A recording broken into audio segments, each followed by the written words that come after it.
মেদিনীপুরে বিজেপি প্রার্থী অগ্নিমিত্রা পাল। নমস্কার, আপনারা দেখছেন ঘাটাল নিউজ। আমি আপনাদের সঙ্গে কুসুমিতা রায়। কে প্রার্থী সেটা বড় কথা নয়, মানুষ নরেন্দ্র মোদীজিকে দেখে ভোট দেবেন। মমতা ব্যানার্জির অপশাসনের বিরুদ্ধে মানুষ ভোট দেবেন। স্বাধীনতা সংগ্রামের মাটি মেদিনীপুরের মানুষ তৈরি আছে পদ্ম ফোটাবার জন্য। গোটা পশ্চিমবঙ্গই আমার চেনা। মেদিনীপুরের মাটি আমার কাছে নতুন কিছু নয়। দিলীপ ঘোষের ফেলে যাওয়া কেন্দ্রে আমি এসেছি দিলীপ দ্বারা অসম্পূর্ণ কাজ সম্পূর্ণ করার জন্য। আমি দিলীপ ঘোষের আশীর্বাদ নিয়েই মেদিনীপুরের মাটিতে এসেছি। দিলীপ দা আমার নেতা ছিলেন, আমাকে উনি রাজ্য সম্পাদিকা করেছিলেন। মেদিনীপুর শহরে প্রবেশ করেই বটতলা কালী মন্দিরে পুজো দিয়ে আশীর্বাদ প্রার্থনা করলেন মেদিনীপুর লোকসভার বিজেপি প্রার্থী অগ্নিমিত্রা পাল। পরে সাংবাদিকদের মুখোমুখি হয়ে তিনি বিভিন্ন প্রশ্নের উত্তর দেন। তিনি কি বললেন শুনে নেব। কর্মীদের ভালোবাসা, সাধারণ মানুষের যে সম্মান, যে কি বলবো, যেভাবে আমাকে স্বাগত জানাচ্ছে, আমি অভিভূত, আপ্লুত। আমি আজকে মেদিনীপুরে এসে, মেদিনীপুর হচ্ছে আন্দোলনের ভূমি। আজকে আন্দোলন কিভাবে করতে হয় সেটা মেদিনীপুর শিখিয়েছে সারা ভারতবর্ষ। দেখুন, তৃণমূলের প্রার্থী বা সিপিএম এর কে প্রার্থী বা কংগ্রেসের, সেটা নিয়ে আমার কাছে খুব একটা ইম্পর্টেন্ট নয়। কারণ আমাদের লড়াই হচ্ছে নীতি আদর্শের লড়াই, মমতা ব্যানার্জির সাথে, তৃণমূলের সাথে। তৃণমূলের যে অপশাসন, তৃণমূলের যে অত্যাচার, তৃণমূলের যে মহিলাদেরকে যে অসম্মান করা এবং যে দুর্নীতি, তার সাথে আমাদের লড়াই। এবং লড়াই যে আমরা যে কথা দিয়েছি ইসবার 400 পার, আমরা যেন সেই কথা রাখতে পারি। আর পশ্চিমবঙ্গে 42-এ 42, মেদিনীপুরও তার মধ্যে পড়ে, সেই কথা যেন রাখতে পারি। তৃণমূলের প্রার্থীর সাথে আমার কাছে সারা পশ্চিমবঙ্গের মানুষ চেনা, আমার কাছে সারা ভারতবর্ষের মানুষ চেনা। মেদিনীপুর তো পরিবার, সুতরাং সারা ভারতবর্ষের মানুষ মোদিজির কাজ জানেন। আজকে কে দিলীপ ঘোষ বা কে অগ্নিমিত্রা পাল বা কে শুভেন্দু অধিকারী, সেটা আমাদের পার্টিতে অন্তত ইম্পর্টেন্ট নয়। আমাদের পার্টিতে ইম্পর্টেন্ট হচ্ছে আমাদের যে ওই বুথ লেভেলের যে কর্মী দেখতে পাচ্ছেন, শক্তি কেন্দ্র লেভেলের যে কর্মী দেখতে পাচ্ছেন, মন্ডল প্রেসিডেন্ট, আমাদের জেলা সভাপতি, তারা হচ্ছে আমাদের কাছে ইম্পর্টেন্ট। আর ইম্পর্টেন্ট হচ্ছে পদ্ম ফুল আর নরেন্দ্র মোদীজি, আর কিছু ইম্পর্টেন্ট না। দিলীপের হাত ধরে আমি পার্টিতে এসেছি। আমার বয়স 5 বছর।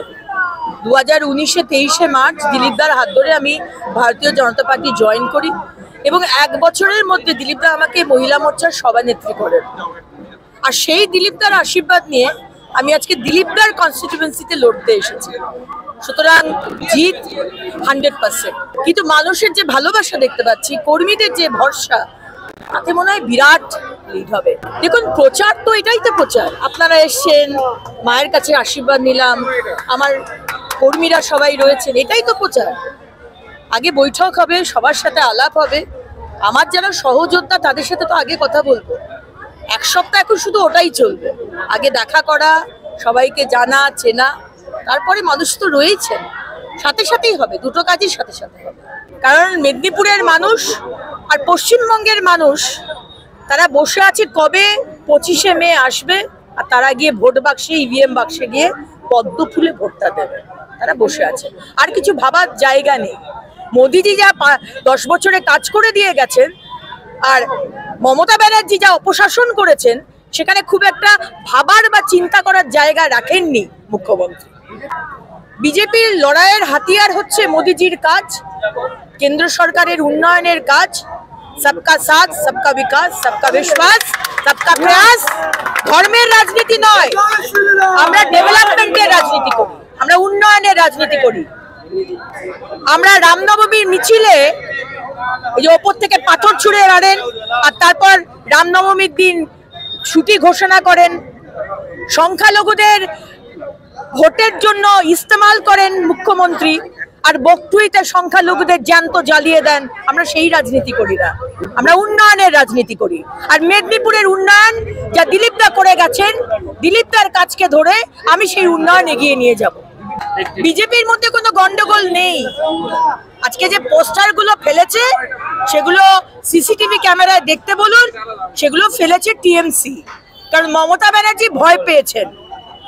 আজকে মহিলাদের আন্তর্জাতিক নারী দিবসে রাস্তায় মিছিলে নামেন মমতা ব্যানার্জি, আর সন্দেশখালীতে যে মহিলাদের রাতের পর রাত মাসের পর মাস অত্যাচার হয়েছে, ধর্ষণ হয়েছে, সেই সন্দেশখালীর মা বোনেদের দেখতে যাবার ওনার সময় হয় না। রিয়ালিটি শোতে যাবার সময় হয়, মোমো বানাবার সময় হয়, রুটি বানাবার সময় হয়, লুচি বানাবার সময় হয়, সন্দেশখালী যাবার সময় হয় না। এর জবাব রেখা পাত্র এবং সন্দেশখালী এবং বসিরহাটের মা বোনেরা দেবে।